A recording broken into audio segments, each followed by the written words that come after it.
설 연휴 3일차 휴게소 주차장에서 빠져나가는 차들이 길게 늘어섭니다. 낮에는 주차할 틈도 없던 차들이 빠지고 저는 조리대 위에 엉겨붙은 기름때를 닦고 있습니다. 오늘 하루 매출이 얼마였는지 이미 알고 있었습니다. 명절 대목이니까 많이 팔렸겠지? 다들 그렇게 생각하시겠죠? 저도 그렇게 믿었던 사람입니다. 그런데 팔수록 남는 게 없었습니다. 스마트폰으로 통장 잔고를 확인했습니다. 대출 이자 납부일이 사흘 뒤인데 그 이자를 낼 금액이 아니었습니다. 아들에게 전화를 걸었습니다. 신호음만 길게 울리다 끊겼습니다. 전국 매출 1위 휴게소에는 선배님 같은 분이 오셔야 한다던 그 사람 말만 믿었습니다. 그 말이 저를 여기까지 끌고 왔습니다. 이제 어디서부터 잘못됐는지 말해보려 합니다. 저는 30년을 유통업계에서 살았습니다. 대학 졸업하고 중견 유통기업의 말단으로 들어가서 영업본부장 자리에 앉기까지 30년이 걸렸습니다. 제가 한 일은 백화점이나 대형마트 푸드코트에 어떤 업체를 넣고 수수료를 몇 %로 잡고 어떤 구조로 돌려야 양쪽 다 살아남는지를 설계하는 일이었습니다. 수수료 1% 차이가 입점업체의 생사를 가른다는 걸 뼛속까지 아는 사람이었습니다. 안 되는 매장에 들어가서 메뉴 구성 바꾸고 동선 고치고 원가율 조정해서 살려놓으면 그 사장님이 울면서 고맙다고 소주를 따라주시곤 했습니다. 후배들은 저한테 본부장님 계산이면 틀릴 리 없다고 했고 저도 그 말을 의심해 본 적이 없었습니다. 퇴직하던 날 후배 100명이 넘게 모였습니다. 꽃다발을 받고 악수를 하고 돌아오는 길에 아들 성준이가 전화를 했습니다. 아버지, 퇴직 축하드려요. 아버지는 뭘 해도 되실 분이에요. 그 말이 참 따뜻했습니다. 그런데 막상 퇴직하고 나니 매일 아침 갈 곳이 없었습니다. 아내와 마주 앉아 텔레비전을 보는 시간이 길어질수록 30년간 매일 엑셀 파일을 열던 손이 허전했습니다. 가만히 앉아서 연금이나 받는 삶은 제 체질이 아니었습니다. 그때까지만 해도 저는 망할 이유가 하나도 없는 사람이었습니다. 그런데 그 믿음이 저를 가장 위험한 자리로 끌고 갈 줄은 그때는 아무도 몰랐습니다. 퇴직하고 석 달쯤 지났을 때 지인 모임에서 한 사람을 소개받았습니다. 최재훈이라는 이름의 남자였습니다. 고속도로 휴게소 운영사 이사라는 명함을 내밀었는데 도로공사 출신이라는 경력이 적혀 있었습니다. 깔끔한 정장에 말투도 깍듯했습니다. 박 본부장님, 명성은 익히 들었습니다. 지금 전국 매출 1위 휴게소 푸드코트에 자리가 하나 비었는데 솔직히 아무나 넣고 싶지 않습니다. 선배님 같은 분이 오셔야 이 판에 물이 바뀝니다. 저는 바로 계산을 시작했습니다. 하루 유동인구 15,000명, 객단가 8,000원, 좌석 회전율. 숫자를 넣으면 넣을수록 그럴듯했습니다. 게다가 고속도로 휴게소는 포로시장이었습니다. 손님이 다른 선택을 할 수 없는 구조. 백화점 푸드코트는 옆에 경쟁식당이 즐비하지만 여기는 다음 휴게소까지 40km입니다. 이건 백화점보다 오히려 유리한 조건이라고 생각했습니다. 수수료율을 물었습니다. 최재훈이 말했습니다. 저희가 특별히 35%에 드릴 수 있습니다. 다른 업체는 40 넘게 내고 있거든요. 선배님이니까 이 조건인 겁니다. 35%. 강남 백화점이 19%인 걸 생각하면 거의 2배였습니다. 그런데 저는 이렇게 계산했습니다. 백화점은 회전율이 낮으니까 19%로도 빡빡하지만 여기는 하루에 15,000명이 지나가는 곳이니까 매출 볼륨이 다르다. 내 노하우면 재료비를 10% 더 절감할 수 있고 그러면 충분히 수익이 난다. 집에 와서 아내에게 말했더니 아내가 막아섰습니다. 여보, 백화점이 19%인데 35%면 거의 2배야. 우리 나이에 현금 쥐고 있어야지 이게 어떻게 장사가 돼? 저는 이렇게 대답했습니다. 당신이 유통구조를 알아? 30년을 이 바닥에서 살아온 내가 계산한 건데 엑셀 한번 볼래? 아내의 얼굴이 굳었지만 저는 노트북을 열어 시뮬레이션 파일을 보여주며 대화를 끝냈습니다. 퇴직금 3억 5천만 원에 아파트 담보대출 1억 5천만 원을 합쳐 5억을 만들었습니다. 그 돈을 최재훈의 손에 건넸습니다. 35%라는 그 숫자 뒤에 어떤 조건들이 숨어 있었는지 그때는 계산할 수가 없었습니다. 오픈 첫 달 매출은 시뮬레이션대로 나왔습니다. 명절 연휴가 끼어 있던 달이라 하루에 1,000그릇 넘게 팔린 날도 있었습니다. 새벽 5시에 나가서 밤 11시에 들어오는 생활이었지만 숫자가 올라가는 걸 보면 버틸 수 있었습니다. 30년간 남의 매장을 살려주기만 하다가 처음으로 내 매장의 매출이 찍히는 걸 보는 기분은 직접 해보지 않으면 모릅니다. 그런데 첫 달 정산서를 받아든 순간 계산이 맞지 않았습니다. 수수료 35%는 맞았습니다. 문제는 그 밑에 줄줄이 달려있는 항목들이었습니다. 공용관리비, 환경정화분담금, 시설유지 보수비, 공동 마케팅 비용. 한 번도 들어본 적 없는 이름들이 정산서 한 장을 가득 채우고 있었습니다. 그걸 다 합산하니 실질 부담이 43%에 달했습니다. 최재훈에게 바로 전화했습니다. 이사님, 이 항목들은 계약할 때 한 번도 얘기가 없었지 않습니까? 최재훈이 웃으며 대답했습니다. 아이고 선배님, 이건 모든 입점업체가 다 내는 기본 항목입니다. 계약서 부속 조항에 전부 명시돼 있어요. 선배님이 안 보신 거 아닙니까? 30년간 계약서를 만들어 온 사람이 남의 계약서 부속 조항을 꼼꼼히 안 읽었습니다. 제가 설계하던 쪽에서는 이런 부속 비용이 뻔히 보이는 항목이었는데 막상 당하는 쪽에 서니까 계약서 두께에 묻혀서 눈에 들어오지 않았던 겁니다. 속이 쓰렸지만 스스로를 다독였습니다. 첫 달이니까 그럴 수 있다. 매출을 더 올리면 되는 거다.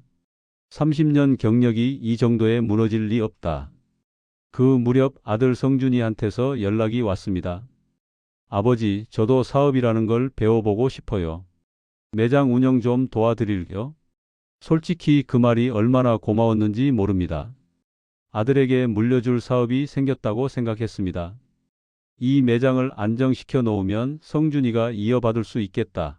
그러면 내 30년 노하우가 아들한테 가는 거다. 그 생각에 지친 몸이 다시 일어났습니다. 그런데 그 계산이 처음으로 틀렸다는 건 시작에 불과했습니다. 아들이 합류하고 나서 석 달 동안 저는 재료를 아끼지 않았습니다.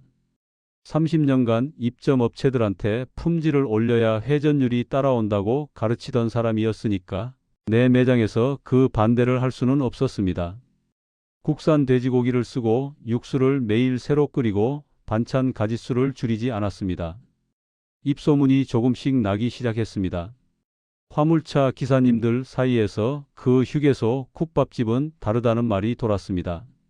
매출이 한 달에 5%씩 올라갔습니다. 버틸 수 있겠다는 희망이 조금씩 싹트던 무렵이었습니다. 최재훈이 다시 나타났습니다. 선배님, 매출 잘 나오시고 계시죠? 그래서 말씀드리는 건데 내년부터 수수료율이 조정됩니다. 35%에서 42%로요. 저는 귀를 의심했습니다. 이사님, 이건 계약 위반 아닙니까? 35%로 하기로 했지 않습니까? 최재훈의 표정이 처음으로 차가워졌습니다. 선배님, 계약서 제12조 보세요. 운영사는 시장 상황에 따라 수수료율을 조정할 수 있다고 명시되어 있습니다. 싫으시면 나가셔도 됩니다. 들어오고 싶어 하시는 분들 줄 서 있거든요. 부속 비용까지 합치면 실질 부담이 50%를 넘기는 셈이었습니다. 만원짜리를 팔면 5천원 넘게 뜯기는 구조. 강남 백화점 19%의 거의 3배였습니다. 그런데 이게 끝이 아니었습니다. 일주일 뒤 최재훈이 또 연락을 해왔습니다. 선배님, 매장 인테리어가 좀 노후해 보인다는 본사 지적이 있었습니다. 브랜드 이미지 관리 차원에서 리뉴얼을 하셔야 합니다. 비용은 8천만 원 정도 잡으시면 되고요. 안 하시면 계약 갱신이 어렵습니다. 나가려면 위약금, 버티려면 추가 투자. 어느 쪽을 골라도 돈이 빠져나가는 구조였습니다. 저는 이를 악물고 추가 대출을 받아 인테리어를 했습니다. 리뉴얼 공사가 끝나고 한 달이 채 안 됐을 때였습니다. 제 매장 바로 옆자리에 새로운 분식집이 들어왔습니다. 간판을 보는 순간 눈앞이 캄캄했습니다. 메뉴 구성이 제 매장과 거의 똑같았고 가격은 1,000원에서 2,000원씩 쌌습니다. 재료 품질은 눈에 보일 정도로 떨어졌지만 휴게소에서 국밥 한 그릇 먹으면서 재료 원산지를 따지는 손님은 많지 않았습니다. 매출이 한 달 만에 40% 빠졌습니다. 8천만 원 들여 인테리어를 새로 한 지 한 달 만에 매출이 반토막 났습니다. 최재훈을 찾아갔습니다. 이사님, 바로 옆에 같은 업종을 넣으면 어떻게 합니까? 이건 상도덕에도 안 맞는 일 아닙니까? 최재훈이 대답했습니다. 선배님, 여기는 백화점이 아닙니다. 고속도로예요. 그 한마디에 30년 경력이 통째로 부정당하는 기분이었습니다. 그때부터 아들 성준이의 발길이 뜸해지기 시작했습니다. 매출이 떨어지니까 매장에 잘 나오지 않았습니다. 전화하면 한참 뒤에 받았고 받아도 말이 짧았습니다. 한 번은 성준아, 내일은 좀 나와라 아버지. 혼자 점심시간 못 버틴다고 했더니 아들이 이렇게 말했습니다. 아버지, 솔직히 이 사업 전망이 없는 거 아닙니까? 저도 제 인생이 있어요. 30년 모은 돈을 넣은 사업에서 사업을 배우겠다며 합류했던 아들이 석 달 만에 선을 그었습니다. 돈과 사람이 동시에 빠져나가기 시작했고 그 속도는 제가 감당할 수 있는 범위를 한꺼번에 넘어서고 있었습니다. 옆 매장이 들어온 뒤로 손님이 눈에 띄게 줄었습니다. 줄었는데도 수수료는 42%의 부속 비용까지 합치면 50%가 넘었습니다. 매출이 반이 돼도 고정으로 빠져나가는 관리비, 인건비, 대출이자는 그대로였습니다. 팔수록 적자가 쌓이는 구조라는 걸 이제는 엑셀을 열지 않아도 알 수 있었습니다. 결국 저도 재료 등급을 낮추기 시작했습니다. 30년간 품질이 답입니다 라고 말하던 사람이 납품업자한테 냉동. 돈가스 제일 싼 거로 보내주세요 라고 말하고 있었습니다. 단골 화물차 기사님이 사장님, 요즘 맛이 좀 변한 것 같은데요 했을 때 고개만 숙였습니다. 본부장 시절에 입점업체 사장님들이 수수료 좀 낮춰달라고 사정하면 저는 계산기를 두드리며 구조적으로 어쩔 수 없습니다 라고 말하던 사람이었습니다. 그때 그 사장님들 표정이 지금 제 얼굴이었습니다.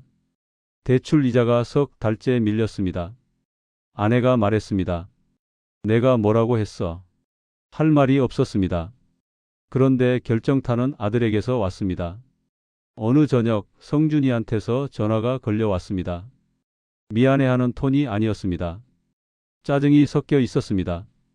아버지, 저 결혼 준비해야 하거든요. 제 이름으로 된 적금 있잖아요.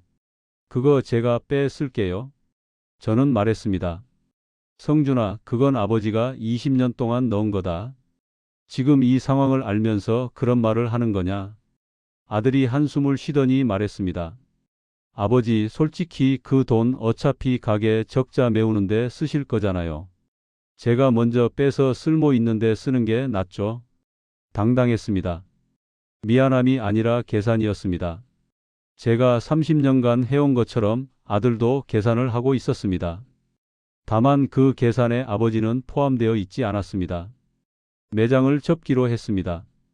하지만 중도 해지 위약금이 8천만 원.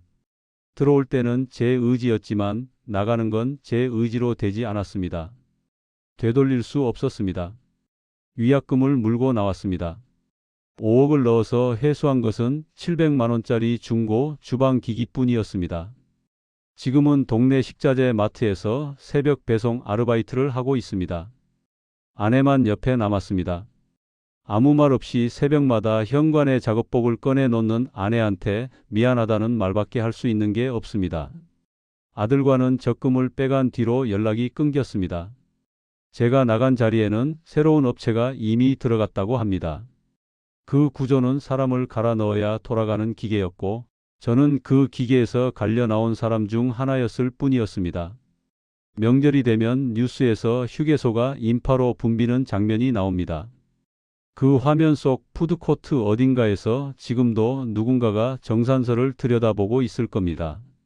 휴게소 음식이 비싸고 맛없는 건 그 사장님이 못해서가 아닙니다.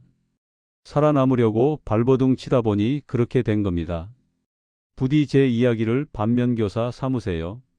숫자가 아무리 그럴듯해 보여도 그 숫자 뒤에 누가 서 있는지를 먼저 확인하세요. 본인의 현실에서는 끝까지 살아남으시길 바랍니다.